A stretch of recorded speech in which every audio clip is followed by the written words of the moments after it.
નર્મદા જિલ્લાના એકતાનગર ખાતે adventure tour operator association of India અને ગુજરાત પ્રવાસન નિગમના સંયુક્ત ઉપક્રમે યોજાઈ રહેલા 15મા વાર્ષિક અધિવેશનનો પ્રારંભ થયો હતો। અધિવેશનમાં સહભાગી થયેલા અરુણાચલ પ્રદેશના મુખ્યમંત્રી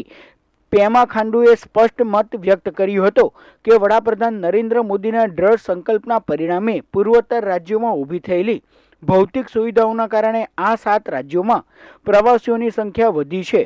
તેમણે જણાવ્યું હતું કે વડાપ્રધાન નરેન્દ્ર મોદી પાસે પ્રવાસન ક્ષેત્રના વિકાસ માટે વિઝન છે અને તેના કારણે સાંસ્કૃતિક, ધાર્મિક, પ્રાકૃતિક સંપદા ધરાવતા પ્રદેશોમાં સુવિધાઓ વધતા સહુલિયતમાં વૃદ્ધિ થઈ છે। નર્મદા ડેમ અને સરદાર સાહેબની સૌથી ઊંચી પ્રતિમાના કારણે અહીં દેશ વિદેશના પ્રવાસીઓનો પ્રવાહ વધ્યો છે તે જોઈ શકાય છે। टूरिज्म जो है बहुत होलिस्टिक वे में अभी प्लान किया जा रहा है। माननीय प्रधानमंत्री जी ने इस बार जो वाइब्रेंट विलेज प्रोग्राम का लॉन्चिंग हुआ है, तो वहाँ में हमारा अरुणाचल प्रदेश में बॉर्डर से जुड़ा हुआ बहुत सारा गांव है और क्योंकि बॉर्डर में आर्मी लोग तैनात है, तो आर्मी का साथ में मिलकर अभी हम लोग उस बॉर्डर को भी टूरिज्म के पोटेंशियल में देखते हुए सस्टेनेबल मॉडल में हम लोग आगे बढ़ रहा है। और इसका आर्मी लोग जिस प्रकार से हमारे वहाँ